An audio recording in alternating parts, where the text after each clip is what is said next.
السلام علیکم دوستو ناظرین، حضرت عمر بن عبدالعزیز رضی اللہ تعالیٰ عنہ کا واقعہ۔ عمر بن عبدالعزیز رضی اللہ تعالیٰ عنہ نے اپنے ایک قاصد کو شاہ روم کے پاس کسی کام سے بھیجا۔ قاصد پیغام پہنچانے کے بعد محل سے نکلا اور ٹہلنے لگا۔ ٹہلتے اس کو ایک جگہ سے تلاوت کلام پاک سنائی دی۔ آواز کی جانب گیا تو کیا منظر دیکھا کہ ایک نابینا شخص چکی پیس رہا ہے اور ساتھ میں تلاوت بھی کر رہا ہے۔ دوستو، اگر ہمارے چینل کو سبسکرائب نہیں کیا تو ہمارے چینل کو سبسکرائب کریں، لائک کریں اور بیل آئیکن کے بٹن پہ کلک کر دیں اور کامنٹ سیکشن میں اپنی رائے کا اظہار ضرور کریں۔ آگے بڑھ کے سلام کیا، جواب نہیں ملا۔ دوبارہ سلام کیا، جواب نہیں ملا۔ تیسری بار سلام کیا، نابینا شخص نے سر اٹھا کر کہا، شاہ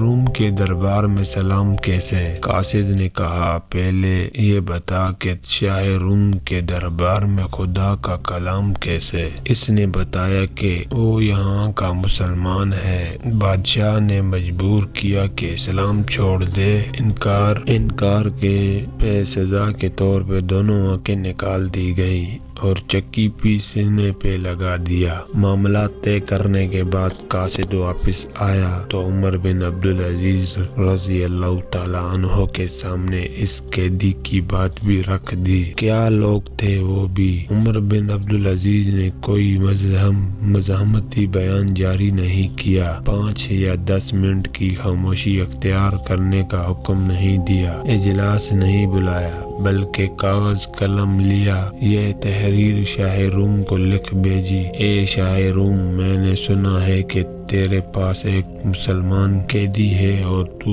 اسے ظلم روا رکھتا ہے۔ میری یہ تحریر تیرے پاس پہنچنے کے بعد تو نے اس قیدی کی رہائی کا پروانہ جاری نہیں کیا تو پھر ایسے لشکر جرار کا سامنا کرنا جس کا پہلا فرد تیرے محل میں ہوگا اور آخری میرے دربار میں۔ سوال یہ ہے کہ ایک اسلامی مملکت کے سربراہ نے اتنا بڑا قدم کیوں اٹھایا؟ ایک شخص کے لیے جو اس کے ملک کا باشندہ بھی نہیں، اپنی سالمیت خطرے میں ڈال دی۔ پتہ ہے کیوں؟ کیونکہ انہیں معلوم تھا کہ اگر ایک مسلمان کی حرمت خانہ کعبہ سے بڑھ کر ہے تو جغرافیائی حدود سے بھی بڑھ کر ہے، کیونکہ انہیں معلوم تھا کہ نبی علیہ السلام نے صرف ایک صحابی حضرت عثمان بن عفان کے لیے 1500 صحابہ کرام سے موت پہ بیعت لی تھی۔ انہیں معلوم تھا کہ ہادی عالم یہ فرما گئے ہیں کہ تمام مسلمان ایک جسم کے مانند ہیں،